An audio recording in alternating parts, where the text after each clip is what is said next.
Right now at 10, former President George H.W. Bush is hospitalized. One day after burying his wife, we have new details about the 41st president's condition. KHOU 11 News at 10 starts now. And responding to treatment. He was hospitalized yesterday after attending Saturday's funeral for his wife, First Lady Barbara Bush. The Bush family telling us there was an infection that spread to his blood. CNN is reporting the former president did have a couple of close calls on Sunday. Levi Ismail is live at Houston Methodist Hospital tonight, where Mr. Bush is being treated. Levi?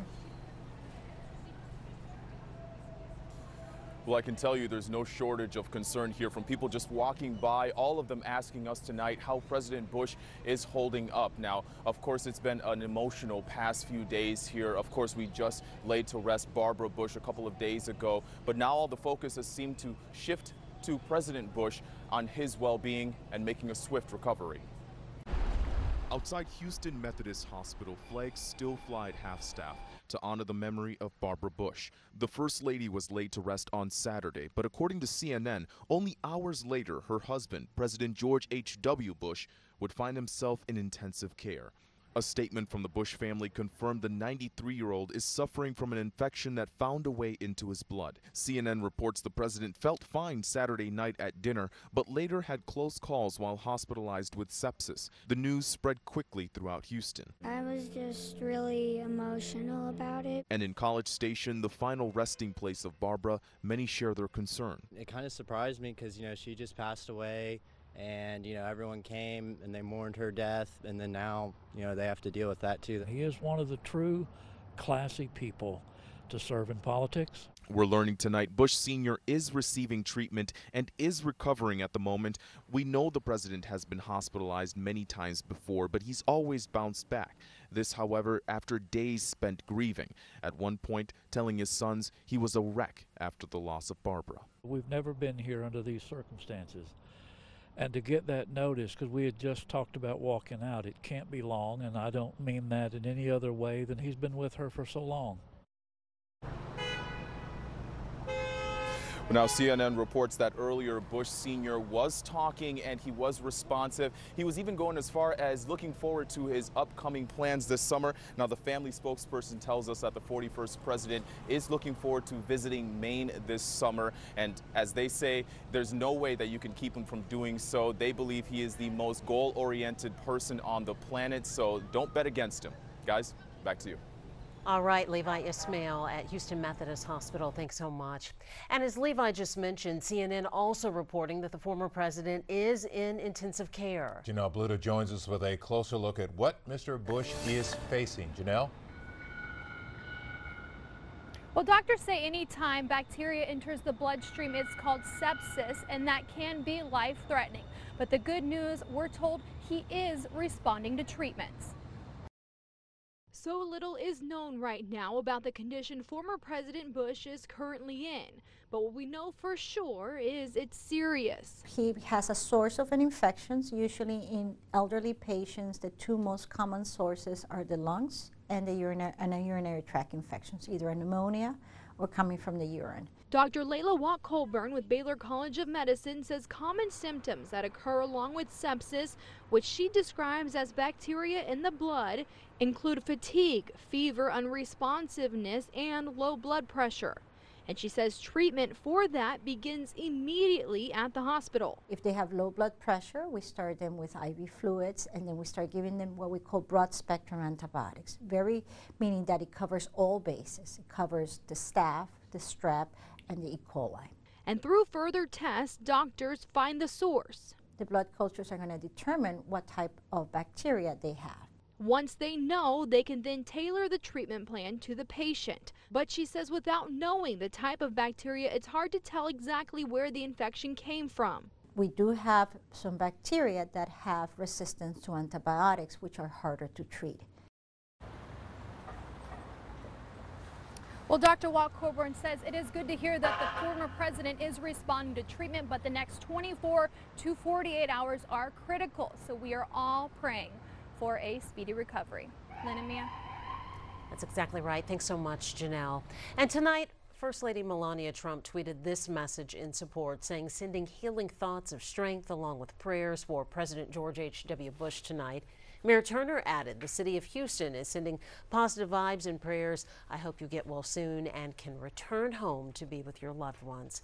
And tonight, many of you are adding your own well wishes on our KHOU 11 Facebook page. You can send yours as well. Just search KHOU 11. Now to the latest tonight from the city of Toronto. There was a serious accident there. Police say the driver of a van deliberately plowed into pedestrians on a crowded sidewalk. 10 people died, 15 others are recovering in hospitals. Also developing tonight, new cell phone video shows the moment police arrested the suspected driver. Come on, get down! No, get down! Get down! I'm going to my pocket.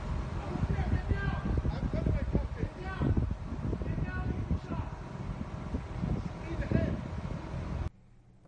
The man shouts at police to shoot him and kill him, but that one police officer does not fire and eventually gets the man in handcuffs. Tonight, he is identified as a 25-year-old from a Toronto suburb. This trail of terror stretched for more than a mile this afternoon in the heart of downtown Toronto. Witnesses say the driver hit a bus stop and zigzagged across sidewalks. He just went on the sidewalk. He just started hitting everybody, man. He hit every single person on the sidewalk. Anybody in his way he would hit. The bus stop, everything got shattered. There was a lady in there that I saw. I just stopped and I looked and I went after it again. All I see is just crumbling up one by one, one by one.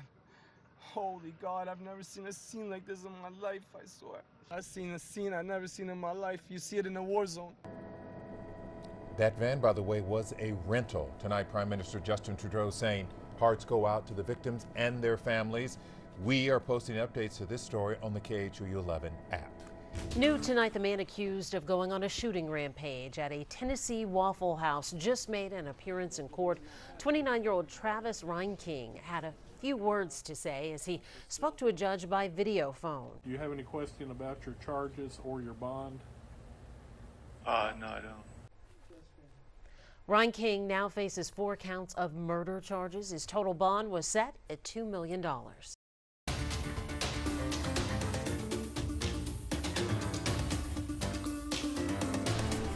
And Reinking was arrested this afternoon in a wooded area of Nashville, a mile from the restaurant. He had been on the run since Sunday morning.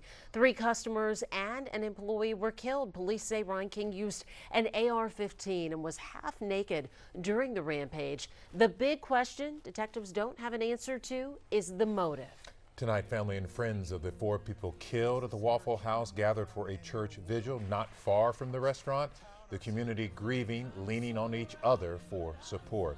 And you may have heard about this. A hero emerged amidst that chaos. A customer, James Shaw Jr., wrestled the loaded rifle away from the gunman. Today, he was recognized by the restaurant's CEO. You don't get to meet too many heroes in life, Mr. Shaw, but you are a hero. You're my hero. You saved people's lives. The courage that you displayed taking care of your fellow man, and so I thank you. We all thank him. Shaw suffered an injury to his hand and his arm. He has been adamant, however, that he's no hero, just a regular person. But a lot of people disagree. They say he is much more than that. New tonight in sports, the Houston Rockets could close out their series against Minnesota at home Wednesday after putting a thumping on the Timberwolves tonight, 119-100. Houston leads the series 3-1. Jason Bristow getting post-game reaction, and he'll have the eye-popping numbers from the beer that's coming up a little bit later. We all know this weather is fantastic tonight. JJ Watt agrees, calling it phenomenal on Twitter. I tell you, we warmed up nicely today. David Paul, can we expect another cool morning, though? Spectacular, phenomenal, yeah, exquisite. Like JJ said, right? Yes. He'd probably say it's good workout weather. JJ, we get to do this again tomorrow. So extra long recess, good workout weather. Here's the deal. We look outside. It's beautiful, and it's cooled off nicely. This is our weatherbug camera in Matagorda Bay at the pilot station there. It's gorgeous. At the bus stop tomorrow morning, cool and clear. We'll begin in the mid-50s, so maybe a light jacket, depending on who you are. Nice for recess, warming up to near 85. So we're going to have another huge temperature swing. 150, the BP MS 150 is this coming weekend. It's all about the winds. Saturday, you get a little crosswind, not terrible. And then Sunday, you get a tailwind. So it really looks good for for all the bike riders coming up for the MS 150. Winds are beginning to settle down. That will have a big influence on our temperature tonight and tomorrow. We'll talk about the big temperature swing that's going to happen and look ahead to that weekend forecast coming up in a couple of minutes. All right, sounds like a plan. We'll be right back after this.